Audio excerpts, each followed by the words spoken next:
matin tout le monde. Donc, mon nom c'est Dominique. Pour ceux qui ne me connaissent pas, je suis un des pasteurs à l'Église Le Sentier à Gatineau, une ville que vous allez entendre beaucoup cette semaine, cette fin de semaine, ceux qui vivent pas à Gatineau. C'est une belle ville, même que je me demandais cet été pourquoi c'était une des dernières villes au Québec que les gens venaient visiter là, dans les choses. Mais nous, on aime bien notre ville. Donc, bienvenue au Cadre des Boulots, ceux qui sont ici peut-être pour la première fois, comme les Chase en famille pour la première fois. Moi, je suis ici depuis que je me souviens pas, j'avais 7 ou 8 ans, puis c'était comme un rite de passage justement à Gatineau. Tout le monde allait au Cadre des Boulots, après tu allais au camp d'ado, puis ensuite tu étais staff, puis peut-être moniteur, puis directeur, puis conférencier. J'ai tout fait ça. Puis même que des fois, il a fallu que je me rappelle de venir juste en famille. Donc, mais je suis vraiment content d'être ici. Nous, ça fait trois hivers qu'on vient, notre famille, puis on aime vraiment le camp d'hiver. On aime patiner, jouer dehors dans la neige et tout. Puis c'est la première hiver dans les 3 ans qu'on peut être ensemble. On peut manger ensemble, on peut aller dans la cafétéria. Même l'année passée, j'étais supposé d'amener les messages aussi. Puis finalement, il fallait rester dehors toute la fin de semaine. Puis là, on s'était dit, bon, on fera ça autour d'un feu de camp, mais il faisait comme moins 30, moins 35. On avait peur que les gens ils deviennent gelés par le temps que j'ai fini de parler. Donc, on n'a pas eu de temps ensemble dans la parole. Fait que je suis vraiment content d'être ici aujourd'hui. Puis, je réfléchissais à... on est début de l'année, le mois de janvier. Puis, quand je pensais à la thématique que je voulais amener en fin de semaine, moi-même, j'étais dans ma réflexion personnelle sur... mais c'est quoi ma relation avec la parole de Dieu? Puis, je ne sais pas si c'est quoi votre routine en début d'année, si vous faites des résolutions, des réflexions, ou si vous donnez des objectifs.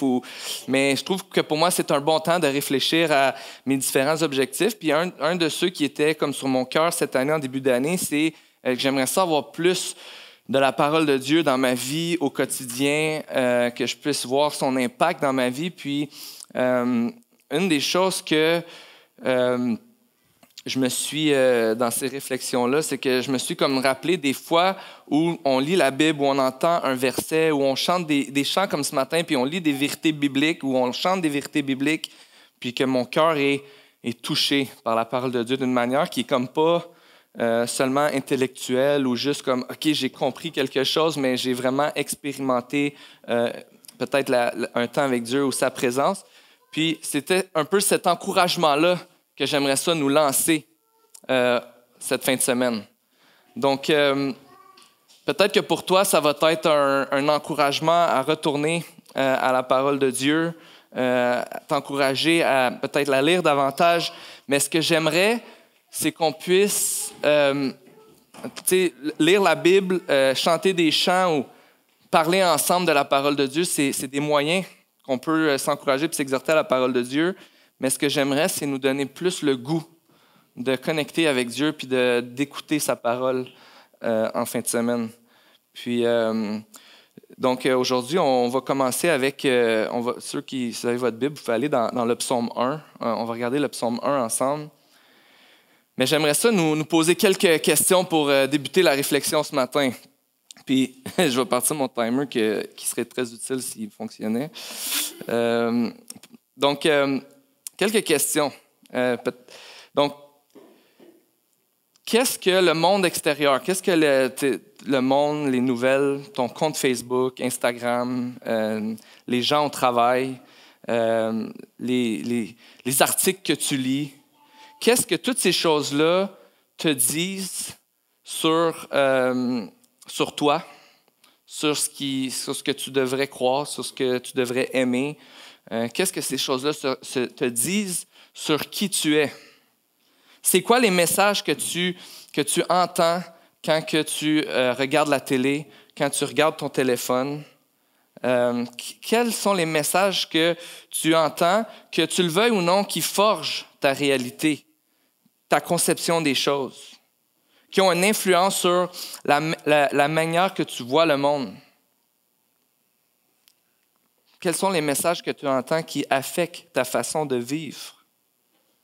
Des bonnes questions à se poser pour répondre à cette question-là, pour trouver un peu ces messages-là, ça serait des questions comme « Qu'est-ce qui te donne le plus de joie? » ou « Qu'est-ce que tu as l'impression qui te donnerait le plus de joie? » Qu'est-ce qui te rendrait triste si tu ne l'avais plus maintenant? À quoi tu penses en te levant le matin? La première chose qui te vient en tête, peut-être c'est il faut que j'aille aux toilettes, mais après ça. Le monde dans lequel on vit nous donne des réponses à ces questions-là. Puis qu'on le veuille ou non, on est appelé à interagir constamment avec ce monde-là et on écoute, on entend et bien souvent on écoute ces messages-là. Des réponses sur ce qui définit la vraie beauté, le vrai bonheur, comment on devrait se traiter les uns les autres. Puis sans vraiment avoir besoin de forcer, sans avoir besoin de trop étudier, on est influencé par ces messages. Je vous donne un exemple, puis c'est pas que je voulais revenir dans le temps du confinement puis de la pandémie, mais c'était quelque chose que j'avais vécu assez profondément puis qui m'avait amené à me remettre en question. Par exemple, pendant la pandémie, une des obsessions que j'ai développées, j'étais comme pas capable de pas le faire. À un moment donné, j'ai réalisé que j'étais comme, faudrait que je le fasse pas aujourd'hui, puis j'avais de la difficulté. C'était d'aller voir l'état des choses. J'ouvrais mon téléphone, j'allais voir qu'est-ce que la santé publique, combien de cas qu'il y a eu aujourd'hui, combien de morts qu'il y a, puis là, tu sais, est-ce que ça descend. Puis je me souviens qu'il y avait des moments que j'étais comme, au début, là, après j'étais moins naïf, mais au début, j'étais comme, OK, ça descend, ça s'en vient, on va l'avoir, c'était peut-être pas 2 semaines, c'était peut-être 3 mois, mais c'est fini, tu sais, puis là, j'avais hâte, puis là, pouf, la vague repartait. Sérieux, quand j'entends le mot vague aujourd'hui, je pense plus à l'océan. Puis c'était comme... on dirait que mon stress, il était avec le diagramme de la vague, tu sais. Puis je me suis rendu compte à un moment donné que mettons, quand j'écoutais les nouvelles, quand je lisais les articles, quand j'allais voir les statistiques, moi, je suis un gars qui aime bien les statistiques, ça jouait sur ma façon d'être. Ça jouait sur le stress que je vivais. J'avais l'impression qu'on n'avait plus le contrôle, même peut-être qu'on ne l'a jamais eu, mais tu sais, là, à ce moment-là, tu es comme, j'ai plus le contrôle, je suis inquiet pour mon futur, puis je me laisse guider par le fait que oui, c'est vrai qu'on vit dans un monde qui est très incertain en ce moment. Je vais revenir au courant du week-end avec ça, parce que je pense que c'est quelque chose qui illustre beaucoup, beaucoup ma relation avec Dieu puis sa parole. Mais ce week-end, j'aimerais ça nous encourager à considérer l'importance de la parole de Dieu dans nos vies. Ce n'est pas juste une exhortation à la lire, parce que oui, on va peut-être parler un peu des disciplines bibliques puis comment on a ce privilège-là de pouvoir avoir accès à la parole de Dieu écrite, puis d'avoir accès à la prière, puis de pouvoir vraiment connecter avec Dieu. Mais tout d'abord, avant de se dire « il faudrait que je lise ma Bible plus », ou de se dire « j'aurais besoin de prier plus » ou d'être plus intéressé par ces choses-là, puis je ne connais pas où est-ce que tu en es dans ta propre vie. Mais avant de se dire ça, j'aimerais qu'on puisse réfléchir ensemble au potentiel et à la puissance que la parole pourrait avoir dans nos vies. Comme j'aimerais nous exciter un peu plus à connaître Dieu ou que ce soit un petit peu plus comme quelque chose qu'on a le goût, puis qu'on puisse goûter davantage à son amour, puis que ça puisse être un désir qui vient de Dieu, que Dieu met en nous de pouvoir le connaître davantage. Parce que j'ai été pasteur jeunesse pendant plusieurs années, puis avec les ados, souvent, on rencontre les ados, puis ils ne savent pas, tu sais, je devrais vivre comme ça, est-ce que je crois, est-ce que je ne crois pas, est-ce que je veux vivre selon les valeurs qu'on m'enseigne, est-ce que je veux vivre selon ce que la Bible enseigne.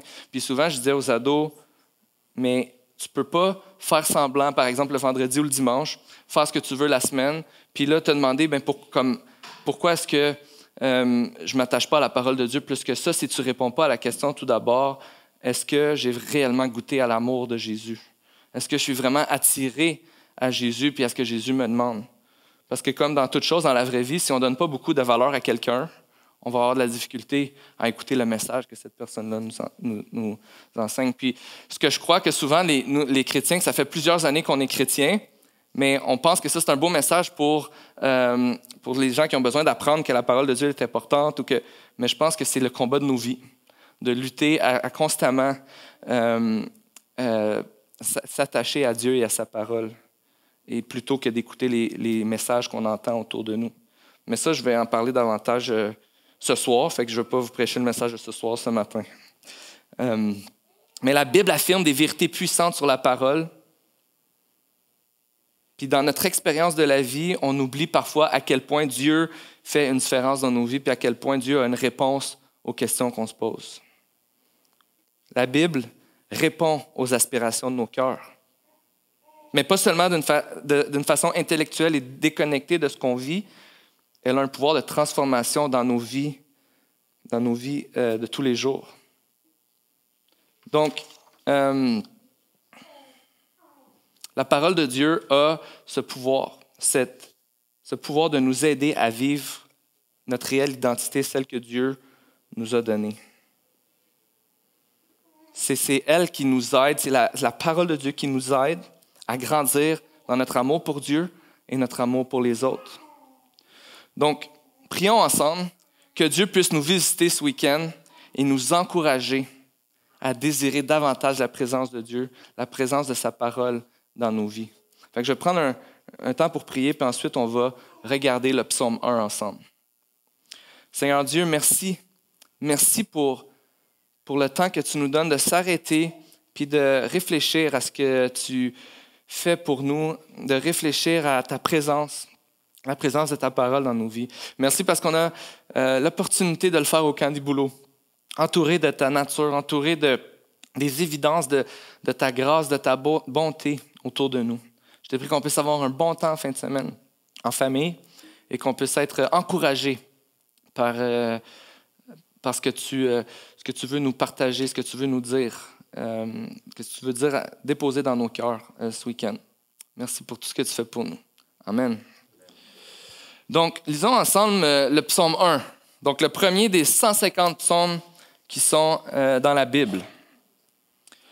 Heureux l'homme qui ne suit pas le conseil des méchants, qui ne s'arrête pas sur la voie des pécheurs et ne s'assied pas en compagnie des moqueurs, mais qui trouve son plaisir dans la loi de l'Éternel et la médite jour et nuit. Il ressemble à un arbre planté près d'un cours d'eau. Il donne son fruit en sa saison et son feuillage ne se flétrit pas. Tout ce qu'il fait lui réussit. Les méchants, au contraire, ressemblent à la paille que le vent disperse. Voilà pourquoi les méchants ne résistent pas lors du jugement, ni les pécheurs dans l'assemblée des justes. En effet, l'Éternel connaît la voie des justes, mais la voie des méchants mène à la ruine. J'aime beaucoup le livre des psaumes, puis si tu es comme moi, ben on le lit parfois comme psaume par psaume, puis c'est pas comme un livre. C'est pas un livre comme, exemple, l'Évangile de Jean, où on va suivre une histoire du début à la fin, ou dans la Genèse, où on va voir l'évolution de la création, puis le début du peuple de Dieu, tout ça. C'est pas comme un livre qui se suit. C'est facile d'aller lire les psaumes, d'en lire un à la fois, d'aller chercher différentes thématiques, mais c'est quand même vraiment intéressant de voir que ici, le premier psaume des 150 qui vont suivre, que c'est vraiment comme un psaume d'introduction. Parce que malgré que souvent, ben ça c'est, mettons, ma relation avec les psaumes, c'est des chants qui vont adresser différents sujets, puis même que parfois c'est là que je vais me tourner pour prendre un temps de méditation dans la parole ou vouloir comme connaître le cœur de Dieu. Mais vraiment, le livre des psaumes, c'est un ensemble de différents textes, des lamentations, des psaumes d'adoration, des hymnes à Dieu, des textes royaux, des textes de sagesse, d'action de grâce, des déclarations de confiance en Dieu. C'est vraiment un ensemble de textes qui va aborder plusieurs sujets. J'ai tombé sur une liste de 165 sujets que le livre des psaumes aborde, mais j'aimerais ça en nommer quelques-uns.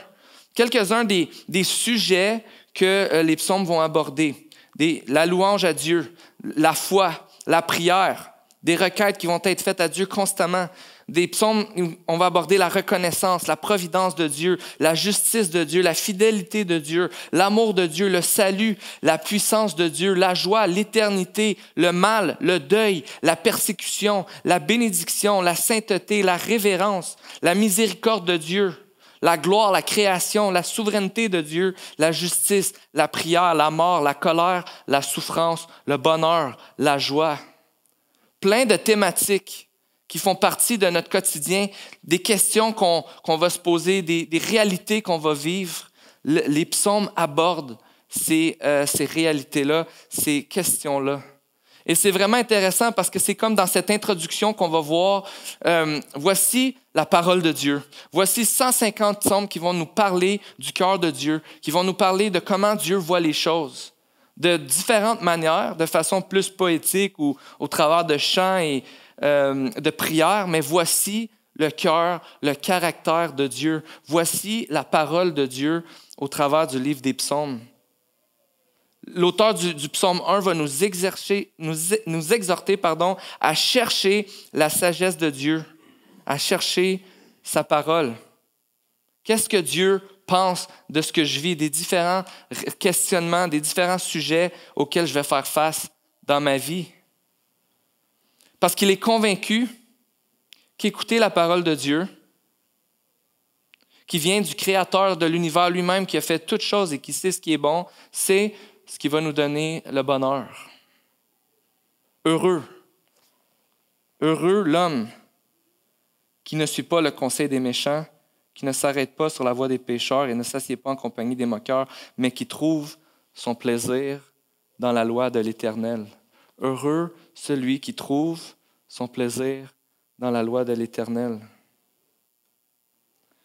Et c'est vraiment intéressant parce qu'au début, il va dire qu'il ne s'arrête pas, qu'il ne s'assied pas, qu'il ne marche pas et qu'il ne s'arrête pas en compagnie des méchants. Mais j'aimerais juste nous dire, faire cette petite note-là, que le psaume 1, ce n'est pas une exhortation de ne pas avoir des relations ou des amis qui ne sont pas croyants ou qui ne croient pas en Dieu.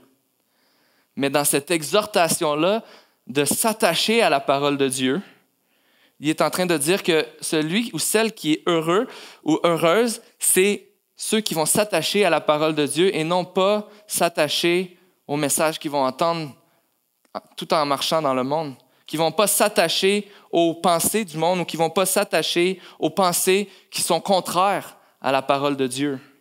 Donc oui, il y a cette notion-là que tout en ayant des relations autour de nous avec nos voisins, les gens au travail, les gens autour de nous qui ne croient pas en Dieu, mais plus que ça, ce qui est dit dans les nouvelles, ce qui est dit autour de nous, les messages qu'on entend, mais on doit constamment les interpréter à la lumière des Écritures.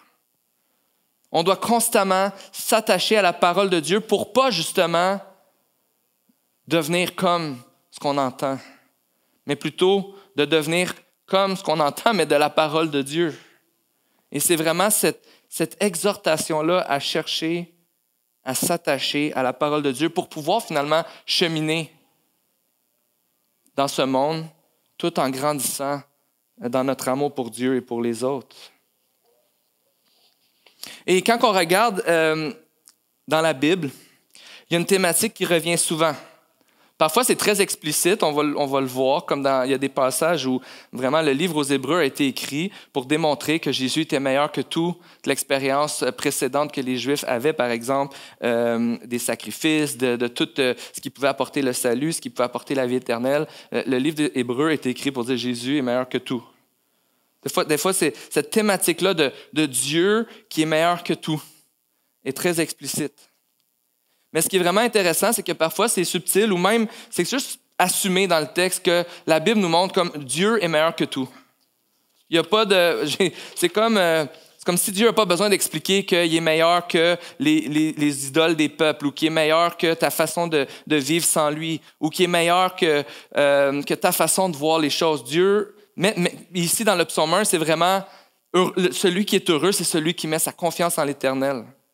C'est pas celui qui va vivre selon les pensées du monde dans lequel il vit. C'est celui qui met sa confiance en l'Éternel. C'est vraiment que la Bible nous affirme qui Dieu est et sans gêne, elle va nous affirmer que Dieu est meilleur que tout. Puis c'est comme s'il y a cette confiance-là qu'on peut voir dans les Écritures, une assurance en réalité que si on s'attache à la parole de Dieu, toutes les promesses de Dieu vont s'accomplir au moment voulu dans nos vies. Et ça, c'est vraiment tout un encouragement pour nous.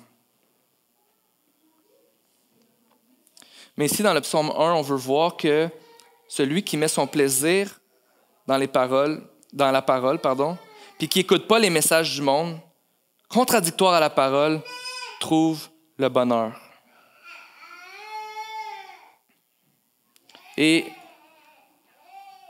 ce que j'aimerais nous encourager en fin de semaine, c'est de réaliser qu'il y a vraiment on peut dire avec certitude que la parole de Dieu est la vérité. Mais ce que j'aimerais qu'on puisse chercher ensemble, c'est quoi la vérité à poursuivre dans laquelle on est appelé à trouver notre plaisir. Parce qu'on va voir que toute la Bible nous pointe vers un événement, que toute la Bible nous pointe vers une personne, que toute la Bible va mettre notre espérance et notre espoir dans une action, un acte. C'est Jésus-Christ qui vient, qui meurt sur la croix et qui ressuscite pour vaincre la mort. Et on va voir ensemble que quand on parle de mettre son plaisir dans la parole de Dieu, mais c'est de la mettre dans la parole de Dieu qui nous pointe vers Jésus-Christ qui est venu sur la terre pour nous libérer, nous pardonner de nos péchés et vraiment nous donner, dans le fond, trouver réponse à tous les espoirs qu'on a. Mais dans le psaume 1, on lit que justement, celui qui met son plaisir dans la parole, il est semblable, il ressemble à un arbre planté près d'un cours d'eau. Il donne son fruit en sa saison et son feuillage ne se flétrit pas. Tout ce qu'il fait lui réussit. Et c'est vraiment une belle illustration de voir un arbre qui est planté près d'un cours d'eau. Mais qu'est-ce que ça veut dire? C'est qu'il ne va jamais manquer d'eau tant qu'il va avoir un cours d'eau. Cet arbre-là va constamment grandir. Selon les saisons, il va porter ses fruits. Il va avoir une abondance de fruits. Et quand on regarde justement cette promesse-là, que celui ou celle qui s'attache à la parole de Dieu va avoir cette bénédiction-là dans la vie, qu'il va porter des fruits qui viennent de Dieu. Il produit du fruit qui vient de Dieu, que Dieu même produit en nous, puis qu'il nous donne avec abondance. Donc, nous avons cette assurance qu'en s'attachant à la parole de Dieu, mais Dieu va répondre à nos questions. Dieu va adresser le stress que Dominique vit quand les choses ne vont pas comme il veut, comme par exemple des chartes de vagues qui vont en montant puis en descendant continuellement. Dieu nous promet qu'il y a une réponse pour notre stress, que Dieu a une réponse sur comment on peut grandir en tant que parent, Dieu a une réponse sur comment on peut adresser les relations difficiles dans nos vies, comment on peut cheminer dans un monde qui est loin d'être parfait, puis que malgré qu'on a la réponse, qu'on connaît Jésus, qu'on connaît l'Évangile, qu'on va quand même s'emporter parfois puis se retrouver en colère. Dieu a une réponse pour celui ou celle qui est en colère.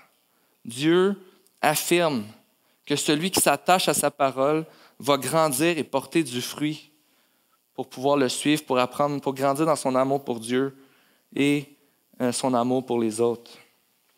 Ce que j'aimerais qu'on puisse réfléchir ensemble, c'est que le combat de la vie chrétienne, le combat de nos vies, c'est pas de développer des disciplines spirituelles puis de les maintenir, mais c'est de trouver notre joie en Dieu tout d'abord, constamment et à chaque jour. Et on va voir en fin de semaine que vraiment, ce que Dieu a fait pour nous quand on est devenu chrétien au début, le fait qu'on a cru que Jésus était mort pour nos péchés puis qu'il nous avait pardonné, le fait qu'on a cru en lui, mais ce qu'il a fait lors de ce qu'on appelle la justification, donc quand on est devenu chrétien, quand on a cru en lui, qu'on a été rendu juste puis qu'on a cru dans son sacrifice à la croix, mais Jésus continue de le faire aujourd'hui alors qu'on est transformé jour après jour et qu'on est appelé à lui ressembler de plus en plus. Jésus continue à avoir ce travail de nous sauver de la puissance du péché qui est encore en nous. C'est pas un travail qui est comme terminé puis que là, on se demande hey, « mais pourquoi, si j'ai cru en Jésus, je continue à lutter avec toutes sortes de choses? » Mais on voit que l'effet que sa parole et que Jésus-Christ a dans nos vies. Puis c'est pour ça qu'on a constamment besoin de se rappeler qui est Dieu et ce qu'il a fait. On a besoin de se rappeler que Dieu est meilleur que tout, qui est la source de joie et qui répond aux plus grandes aspirations de nos cœurs. Et qu'ultimement, c'est à la croix qui a fait la démonstration. Et toute la Bible pointe vers cet événement-là. Dans un monde parfait, dans un monde où il n'y a pas la présence du péché, on n'oublie pas Dieu. On croit tout le temps ce que Dieu dit. Puis le fait qu'on croit tout le temps ce que Dieu dit, bien, ça fait qu'on ne s'inquiète jamais, qu'on n'a pas besoin de prendre le contrôle, qu'on n'a pas besoin de manquer d'amour envers les autres pour avoir ce qu'on veut. Mais on fait tout le temps confiance en Dieu. Mais dans un monde où on lutte avec la réalité du péché, où on a tendance naturellement à choisir autre chose que Dieu pour arriver à nos fins, et que choisir Dieu est finalement un miracle, on a besoin constamment de se rappeler à quel point Dieu est bon. On a besoin de sa parole pour se le rappeler. On a besoin de croire en lui à chaque jour pour les choses qu'on va vivre aujourd'hui, les choses qu'on vit dans nos vies. On a besoin de croire qu'il transforme et qu'il persévère. Donc, juste en terminant pour ce matin, j'espère que pour toi, ça peut être un encouragement. Peut-être à avoir un désir renouvelé pour la parole de Dieu, mais peut-être juste aussi à voir, mais c'est quelle est la vérité vraiment qui me transforme? Comment grandir comme chrétien à partir de la parole de Dieu? Et puis, je prie vraiment qu'on puisse avoir un bon temps, puis repartir, puis juste avoir ce désir-là, continuer à avoir ce désir-là de connaître davantage notre Dieu à travers sa parole. Donc, je vais prier, puis après ça, on se voit ce soir pour un autre temps ensemble. Merci Jésus pour ton amour. Merci parce que tu te révèles à nous, puis on veut apprendre à te connaître. Et je te prie, Seigneur, qu'on puisse s'attacher à cette vérité que dans le psaume 1, tu nous dis, « Heureux celui qui s'attache à la parole. Heureux celui qui s'attache finalement à toi. » Et je te prie qu'on puisse apprendre jour après jour à mettre notre plaisir dans tout ce que tu as à nous enseigner, puis d'apprendre à te faire confiance. Merci pour ton amour, merci pour ta présence et merci d'agir puissamment en nous. Puis je te prie vraiment que cette fin de semaine, on puisse vraiment être un encouragement les uns pour les autres. C'est dans ton nom que je te prie, Jésus. Amen.